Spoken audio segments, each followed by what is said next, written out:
This is Mariculture Minute, a podcast about seaweed, shellfish, and salmon in Alaska. I'm Jeremiah Murphy, and today we're going to talk about whales. Kelp farmers use a lot of lines. Don't call them ropes, landlubbers. They're lines. They may look like ropes, they may feel like ropes, they might be ropes. But when we work in the sea, we call them lines. Kelp grows on lines, called grow lines. There's lines attached to anchors, lines attached to buoys, beautiful straight, tight lines that keep the kelp farm together in the ocean. But can these lines cause problems for other things, like whales? A few weeks ago, I went to Sitka Whale Fest. It's this huge event here in Sitka, Alaska, that celebrates marine life. Think Woodstock, but for whales. Did I just date myself?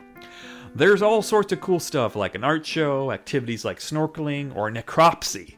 There's even a foot race, but at the heart of Sitka Whale Fest is a 3-day symposium with lectures on topics like community-based science, how sea otters impact communities, and marine debris cleanup.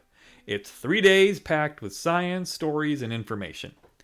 I went to a lecture about whale entanglement. That's where whales get caught in fishing gear. Michelle Dutro gave the talk. In the past, she has worked with NOAA on this very topic. Michelle talked about the consequences of whales getting caught in fishing gear. It can be deadly. I'll provide links from Michelle's talk. There's an online class on responding to entangled whales and an article about a successful rescue here in Alaska.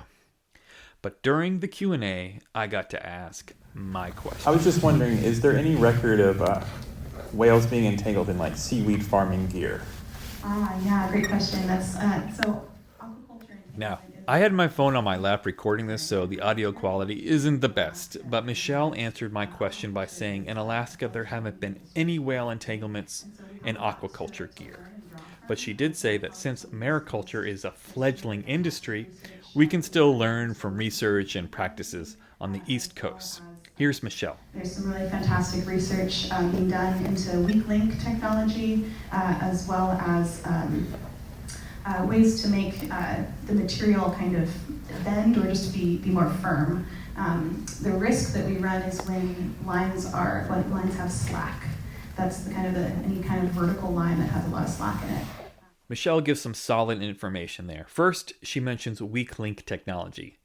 These are lines with segments that can be broken by the whale if it gets caught. Michelle mentioned the types of line most at risk for harming whales are the ones that have slack or are loose, so materials that can make lines more firm might help. I found a video from NOAA that illustrates what weak link technology looks like in lobster gear.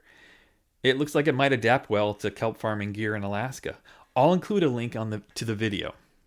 I also found a 2024 aquacultural engineering article that examines the use of fiberglass as a material for kelp farm lines that could prevent entanglement. The researchers tested it out and they said their gear survived several winter storms, which bodes pretty well for being used in Alaska.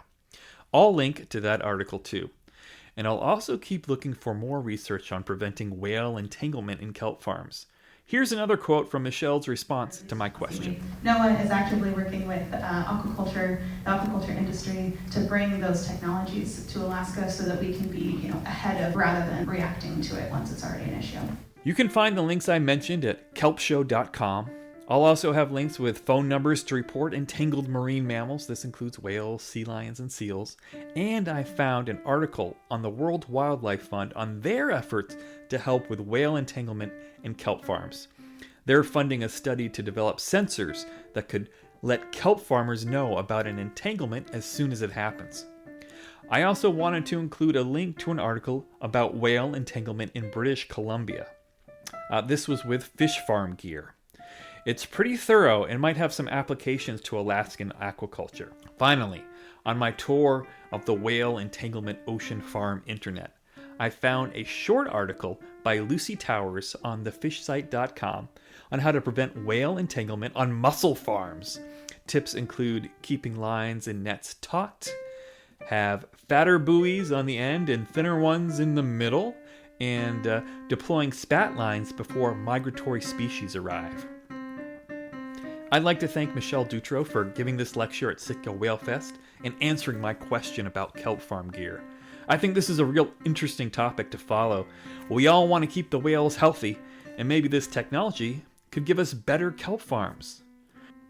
And more thanks to Alaska Sea Grant, the University of Alaska Southeast, Sitka Campus, Professor Angela Bowers, Aldo Griffo-Hahn, Sarah Ebersol, Brenna Hawkinson, and Sitka Whale Fest. You've been listening to Mariculture Minute. I'm Jeremiah Murphy. You can find us at kelpshow.com. We're on Apple Podcasts, Spotify, I think a couple other ones. We're on Instagram under Kelp Show. And I think that's it. That's our entire internet presence. Today's music is courtesy of Walden Murphy. It's a improvised piano piece.